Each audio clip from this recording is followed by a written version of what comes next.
High friends, welcome to Roni Lini story time. இன்னைக்கு நம்ம கேட்க போற கதை ஒருவரை ஒருவர் குறை கூறுவது தவறு.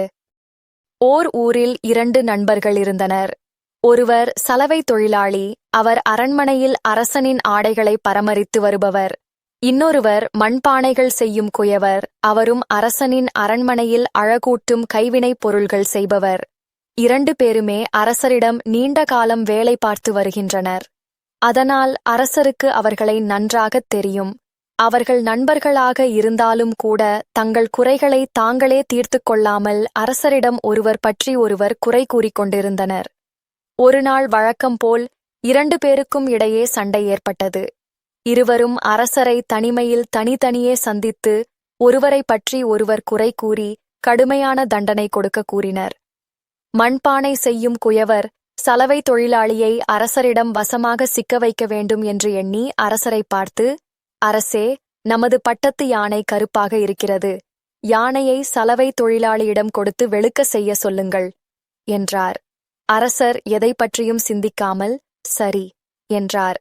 சலவை தொழிலாளி குயவரை அரசரிடம் வசமாக சிக்க வைக்க வேண்டும் என்று எண்ணி அரசரை பார்த்து, அரசே, யானையை பத்திரமாக வைக்கும் அளவிற்கு பெரிய பானை ஒன்றை குயவரை செய்து தர சொல்லுங்கள் என்றார்.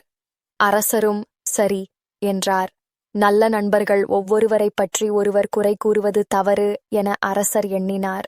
மேலும் அவர்களுக்கு ஒரு பாடம் கற்பிக்க நினைத்தார். அடுத்த நாள் அரண்மனையில் சலவை தொழிலாளியை கூப்பிட்டு யானையை வெளுத்து வரும்படி கூறினார். உடனே சலவை தொழிலாளி அரசரை பார்த்து, அரசே, நான் அதை எப்படி செய்ய முடியும் என அவர் கூறினார். இல்லையேல் சாகும் வரை சிறையில் அடைக்கப்படுவீர்கள் என்றார் அரசர்.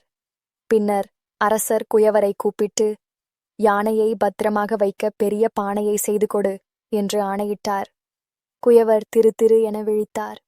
நீங்கள் இருவரும் என்ன வேண்டுமானாலும் செய்யலாம், ஆனால் நீங்கள் என் உத்தரவை முடிக்க வேண்டும், இல்லையெனில் நீங்கள் இருவரும் சிறையில் அடைக்கப்படுவீர்கள் என்றார் அரசர். இறுதியில் இருவரும் ஒருவரையொருவர் பார்த்து தங்கள் கெட்ட எண்ணங்களைப் பற்றி நினைத்தார்கள். உன்மேல் நானும் என்மேல் நீயும் குறை கூறி மாட்டிக்கொண்டோம். இதனால் நம் இருவருக்குமே துன்பம் என வருந்தினர்.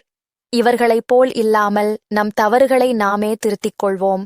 ஒருவர் மீது ஒருவர் குறை கூறி வம்பில் மாட்டிக்கொண்டு விழிப்பதை விட ஒருவர் மீது மற்றொருவர் குறை கூறுவதை விட்டு அவரவர் குறையை அவரவர் திருத்திக் கொண்டு வாழ்வது சிறந்ததாகும். இந்த மாதிரி கதைகளுக்கு மறக்காமல் இந்த சேனலை லைக் பண்ணுங்க, ஷேர் பண்ணுங்க, சப்ஸ்கிரைப் பண்ணுங்க.